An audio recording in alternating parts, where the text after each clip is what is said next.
तो चलिए शुरू करते हैं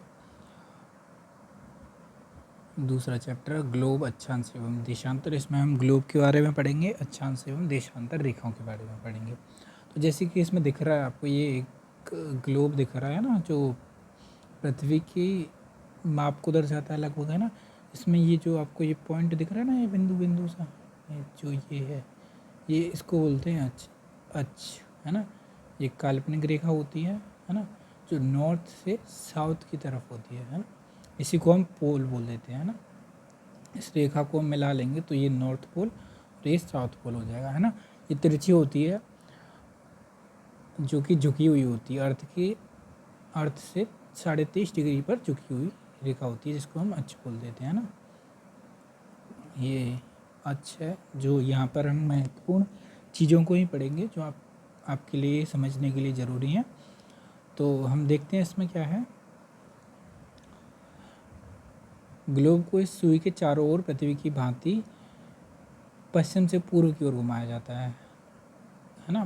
पृथ्वी की रोटेशन किस दिशा में होती है, तो आप देखेंगे रोटेशन होती है पश्चिम से पूर्व की तरफ, है ना, वेस्ट टू ईस्ट रोटेशन होती है। ये याद रखना है आपको कि पृथ्वी किस तरफ से किस तरफ घूमती है, वेस्ट टू ईस्ट पृथ्वी घूमती है ना। पृथ्वी पर वास्तव में ऐसी कोई सुई नहीं होती है ना, मैंने बताया ये काल्पनिक होती है।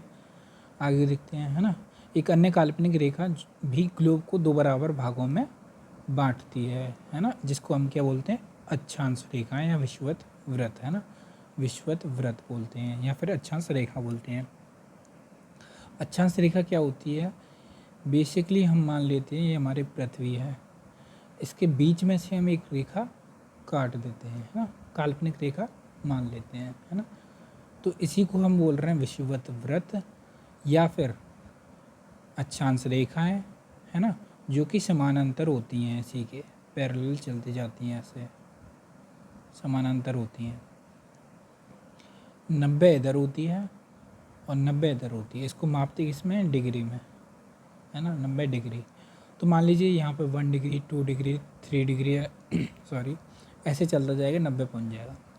मान लीजिए कोई पॉइंट है यहाँ पे 1 डिग्री पे कोई सिटी है और यहाँ पे भी 1 डिग्री पे कोई सिटी है ना।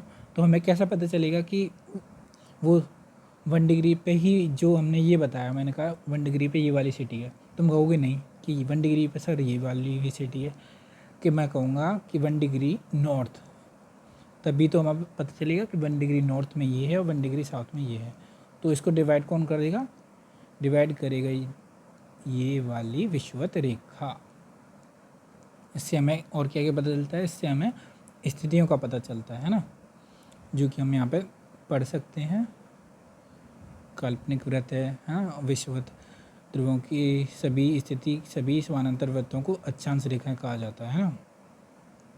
आगे देखते हैं। अब ये क्या बता रहा है, विषुवत वृत्त शून्य अंश अक्षांश को दर्शाता है। बिल्कुल विषुवत वृत्त होता है जो बिल्कुल 0 डिग्री, जिसको 0 डिग्री बोलते हैं। उससे ऊपर जाओगे तो 1 2 3 4 5 6 7 ऐसे ऊपर की तरफ 90 हो जाएगा, नीचे की तरफ भी 90 हो जाएगा। इस 90 वाले पॉइंट को हम बोलते हैं नॉर्थ पोल, इस 90 वाले पॉइंट को बोलते हैं हम साउथ पोल, है ना। यहाँ पे देख सकते हैं 80 ये पहुँच गया, ये उत्तर लिख रहा है, उत्तर ध्रुव, ये 90 पॉइंट है। ऐसे इसके साउथ की साइड में होगा 0 डिग्री, ये है विषुवत वृत्त, है ना, जिसको हम इक्वेटर भी बोलते हैं। अब मान लीजिए ये पृथ्वी है, एक गोला है मान लीजिए, है ना। ये 360 डिग्री का एक गोला होता है ना। तो इस गोले का अगर हम 1/4 करेंगे, 1/4 करेंगे तो हमें क्या मिलेगा, 90 डिग्री, 90 डिग्री, है ना। वो यहाँ पे लिखा हुआ है, आप देख सकते हैं। चूँकि विषुवत वृत्त से दोनों तरफ ध्रुवों के बीच की दूरी पृथ्वी के चारों ओर के वृत्त की 1/4 है, जो कि कितनी है, 90 डिग्री नॉर्थ लेटीट्यूड और 90 डिग्री साउथ लेटीट्यूड, है ना। अक्षांश को इंग्लिश में लेटीट्यूड बोलते हैं, जो कि आपको याद रखना चाहिए, इंग्लिश में भी आपको समझना चाहिए।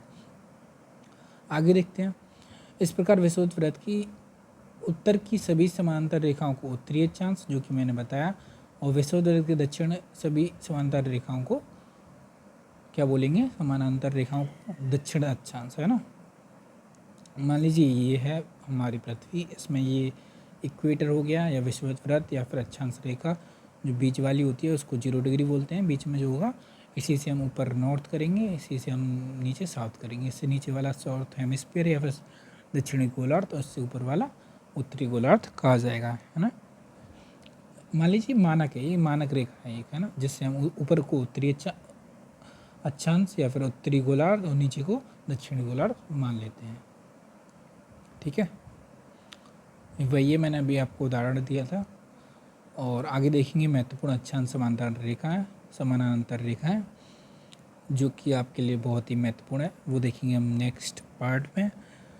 तो बताइए आपको कैसा लगा, हंसते रहिए, पढ़ते रहिए, और ऐसी वीडियो देखने के लिए सब्सक्राइब कीजिए हमारे चैनल को और अपने दोस्तों को भी बताइए। अब ये एनसीईआरटी सीरीज़ चल रही है जो कि डेली हम एक वीडियो अपलोड करते हैं, आप देखते रहिए छोटे छोटे पार्ट में, जिससे आपको भी आसानी रहे और पढ़ते रहिए आसानी से, जिससे कि हम लंबी वीडियो नहीं बनाते जिससे कि बच्चों को देखने में परेशानी होती है। इसलिए छोटी छोटी वीडियो में आपको देखने में भी मज़ा आएगा और समझने में भी मज़ा आएगा। तो देखते रहिए और समझते रहिए, पढ़ते रहिए, खुश रहिए, और do subscribe for such videos. Thank you so much.